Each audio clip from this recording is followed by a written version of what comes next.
सर्वांना शुभ प्रभात। प्रभू येशू ख्रिस्ताच्या नावात विश्ववाणी परिवाराकडून आम्ही मार्गाकरिता प्रकाश कार्यक्रमात आपले सहर्ष स्वागत करीत आहोत। या नंबरवर प्रार्थना करण्यास उपलब्ध आहोत। धन्यवाद। सैनिकानो धैर्य धरा, युधिरास्ती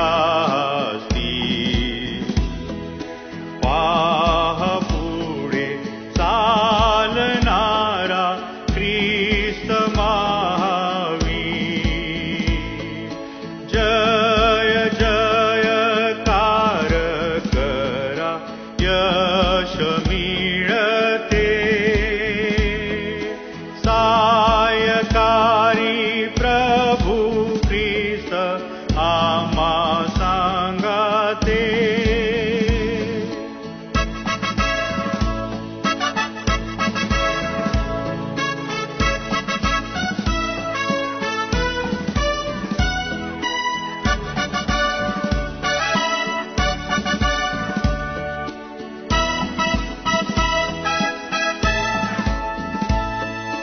सर्वदा असंख्य वैरी हल्ला करीती, पान घेती आम्हावरी शूर पडती। जय जयकार करा, यश मिळते। सायकारी प्रभू ख्रिस्त आम्हा। आजच्या म्हणण्यासाठी देवाचे वचन पेत्राचे पहिले पत्र याचा 4 अध्याय 4 ते 7 ही वचने। पेत्राचे पहिले पत्र याचा 4 अध्याय 4 ते 7 ही वचने। तुम्ही त्यांच्या बेतालपणात त्यांना सामील होत नाही, ह्याचे त्यास नवल वाटून ते तुमची निंदा करीतात। जो जिवंतांचा व मृतांचा न्याय निवाडा करण्यास तयार आहे, त्याला ते हिशेब देतील। कारण सुवार्ता मृतांनाही सांगण्यात आली होती, ह्यासाठी की देहात त्यांचा न्याय निवाडा मनुष्यानुसार व्हावा, पण आत्म्यात त्यांनी देवानुसार जगावे। सर्वांचा शेवट जवळ आला आहे, म्हणून मर्यादेने राहा व प्रार्थना करण्यासाठी सावध असा। प्रभू परमेश्वर ह्या वाचलेल्या वचनाद्वारे आम्हाला आशीर्वाद। ख्रिस्तातील माझ्या प्रियांनो, प्रभू येशू ख्रिस्ताची शांती, कृपा आणि प्रीती तुम्हा प्रत्येकाबरोबर असो। आज आपण पहिले पेत्र 4 ते 7 या वचनांवर थोडा वेळ मनन करूया। यातील मुख्य विषय जवळ आलेला सर्वांचा शेवट होय। जर शेवट जवळ आलेला आहे तर आम्ही प्रत्येकाने कसे वागावे बरं? याच गोष्टींविषयी प्रेषित पेत्र या 4 वचनांमध्ये काही महत्वाच्या बाबी नमूद करतो आहे। परंतु याचा जो संदर्भ आहे, त्याचा जो उद्देश आहे, तो ज्या विश्वासणाऱ्यांचा छळ ख्रिस्ती या नात्याने होत होता, त्यांच्यासाठी हे पत्र लिहिलेलं आहे। त्यांना उत्तेजन करण्यासाठी, त्यांनी विश्वासामध्ये मजबूत असण्यासाठी। तेव्हा प्रियांनो, मंडळी बाहेरील जे लोक आहेत हे विश्वासणाऱ्यांची निंदा करत असतात। त्याचे कारण काय बरं? पेत्र वचन 4 मध्ये सांगतो, तुम्ही त्यांच्या वाईट संगतीमध्ये बसत नाही, त्यांच्यासारखे वागत नाही, म्हणून ते तुमची निंदा करतात।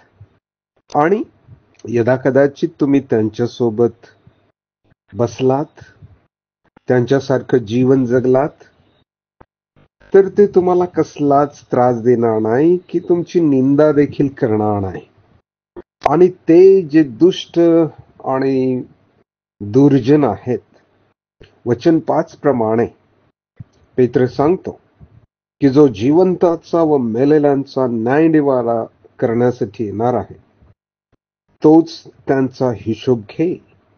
एफेस 5:11 मध्ये सांगितल्याप्रमाणे आम्ही विश्वासणाऱ्याने निष्फळ कामाचे आणि दुर्जनांचे भागीदार होऊ नये, तर आपण उलट त्यांचा निषेध करावा. त्यांना ख्रिस्ताला हिशोब द्यावा लागेल. कारण योहान 5:22 आणि 27 या वचनामध्ये लिहिल्याप्रमाणे पित्याने त्याच्या पुत्राला न्याय करण्याचा सर्व अधिकार दिलेला आहे. पुढे पेत्र 6व्या वचनामध्ये लिहितो आहे की देहात त्यांचा न्याय निवाडा मनुष्यासारखा व्हावा. म्हणजेच काय? म्हणजे जे आमच्या पूर्वी मरण पावले त्यांचाही न्याय निवाडा मनुष्यासारखा व्हावा, म्हणून त्यांनाही सुवार्ता सांगण्यात आली. विश्वासणाऱ्यांचा न्याय हा इतर पापी लोकांसारखा होणार नाही, कारण ख्रिस्तावरील विश्वासाच्या द्वारे आणि विश्वासाने एक नवीन आध्यात्मिक जीवन प्राप्त होतं आणि ते सर्व काळ टिकणारे असे असतात आणि देवाच्या अनुसार जिवंत राहतात. म्हणजे त्यांना सार्वकालिक जीवन प्राप्त होते. योहान काय म्हणतं बरं? योहान 11:25 आणि 26 मध्ये येशू तिथे काय बोलला त्याविषयी तो लिहितो आहे, पुनरुत्थान व जीवन मीच आहे. जो माझ्यावर विश्वास ठेवतो तो कधीही मरणार नाही. पुढे पेत्र 7व्या वचनामध्ये लिहितो, सर्वांचा शेवट जवळ आला आहे. तेव्हा प्रियांनो, हे सत्य आहे. याचा अर्थ असा आहे की हे प्रभू येशू ख्रिस्ताचे दुसरे आगमन जे लवकर होणार आहे. म्हणून असं जीवन जगा की प्रभू येशू ख्रिस्त उद्याच येणार आहे.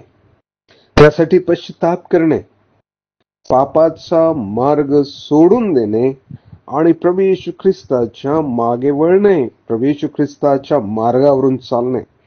कारण नोहाच्या दिवसात आम्ही वाचतो की अशाच प्रकारचं वातावरण त्यावेळेला परिस्थिती होती. म्हणजे त्यांनी पश्चाताप केला नाही आणि त्याच्या संदेशावरही त्यांनी विश्वास ठेवले नाही. ते सर्व मेले, त्यांचा नाश झाला. तेव्हा सावध असा, मर्यादेने जीवन जगा आणि प्रार्थना करण्यासाठी सदैव तयार असा. प्रभू आपणास या वचनाच्या द्वारे आशीर्वाद देव. प्रार्थना करूया. हे स्वर्गीय पित्या, तुझ्या पुत्राला न्याय करण्याचा सर्व अधिकार तू दिलेला आहेस. तेव्हा आम्ही प्रार्थना करतो की आम्ही प्रत्येकाने काळ ओळखून घेऊन सावध असावे, मर्यादेने जीवन जगावे आणि आम्ही सर्वांनी प्रार्थना करण्यास सावध असावे. म्हणून तू आम्हा प्रत्येकाला सहाय्य कर.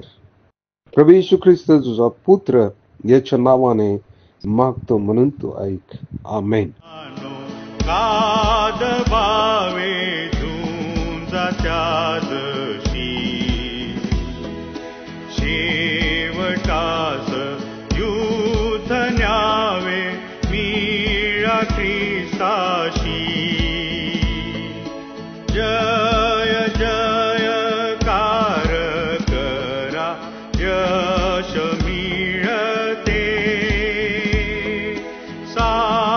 सायकारी प्रभू ख्रिस्त आम्हा सांगाते.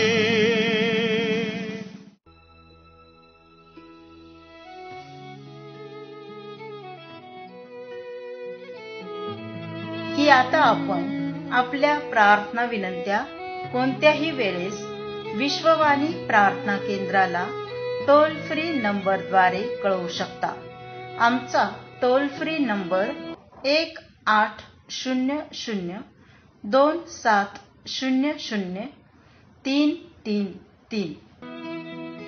आम्ही आपणासाठी या नंबरवर प्रार्थना करण्यास उपलब्ध आहोत.